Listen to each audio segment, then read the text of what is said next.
ലോക്സഭാ തെരഞ്ഞെടുപ്പിൽ കോൺഗ്രസ് 17 സീറ്റുകളിലേക്ക് കൂടി സ്ഥാനാർത്ഥികളെ പ്രഖ്യാപിച്ചു. ആന്ധ്ര, ഒഡീഷ, ബംഗാൾ, ബീഹാർ സംസ്ഥാനങ്ങളിലെ സീറ്റുകളാണ് സ്ഥാനാർത്ഥികളെ പ്രഖ്യാപിച്ചത്. YS ശർമിള റെഡ്ഡി കടപ്പ സീറ്റിൽ നിന്ന് മത്സരിക്കും.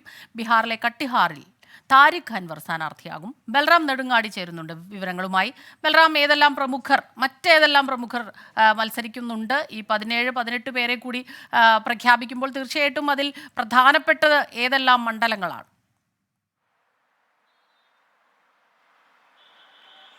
സ്മിത, കോൺഗ്രസിന്റെ 11ാമത് സ്ഥാനാർത്ഥി പട്ടികയാണ് ഇപ്പോൾ പുറത്തു വന്നിരിക്കുന്നത്. ഈ പട്ടികയിൽ 17 മണ്ഡലങ്ങളിലേക്കുള്ള സ്ഥാനാർത്ഥികളെ കൂടി പ്രഖ്യാപിച്ചിരിക്കുന്നു.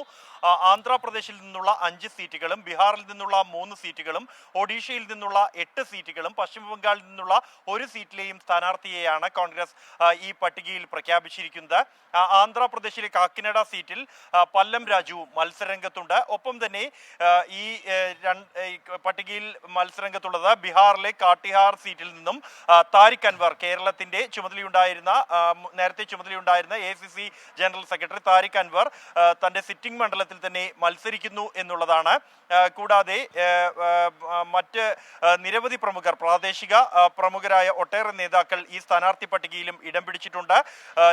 ആന്ധ്രാപ്രദേശിലെ കടപ്പ സീറ്റിൽ YSR കോൺഗ്രസിന്റെ മുഖ്യമന്ത്രി ജഗൻമോഹൻ റെഡ്ഡിയുടെ സഹോദരിയും ഏറ്റവും ഒടുവിൽ കോൺഗ്രസിലേക്ക് വന്ന YS ശർമിള മത്സരരംഗത്തുണ്ട്. ശർമിളയെ സ്ഥാനാർത്ഥിയാക്കിയിരിക്കുന്നു കോൺഗ്രസ് എന്നുള്ളതാണ്. ആന്ധ്രാപ്രദേശിൽ ഇത്തവണ കടുത്ത മത്സരം ഒരുക്കാൻ തന്നെയാണ് കോൺഗ്രസിന്റെ തീരുമാനം. ഏറ്റവും കൂടുതൽ കോൺഗ്രസ് പ്രതീക്ഷ അർപ്പിക്കുന്ന ഒരു സംസ്ഥാനം കൂടിയാണ് ഈ തെരഞ്ഞെടുപ്പ് നടക്കുന്ന സംസ്ഥാനങ്ങളിൽ ആന്ധ്രാപ്രദേശ്. ഇതുകൂടാതെ ഇതോടൊപ്പം തന്നെ ആന്ധ്രാപ്രദേശിലെയും ഒഡീഷയിലും നിയമസഭാ തിരഞ്ഞെടുപ്പിനുള്ള സ്ഥാനാർത്ഥികളുടെ പട്ടിക കൂടി കോൺഗ്രസ് പ്രഖ്യാപിച്ചിട്ടുണ്ട്.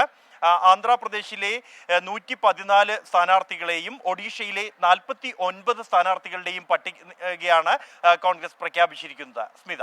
ശരി, ബൽറാം നെടുങ്ങാടിയാണ് ഡൽഹിയിൽ നിന്ന് വിവരങ്ങളുമായി ചേർന്നത്.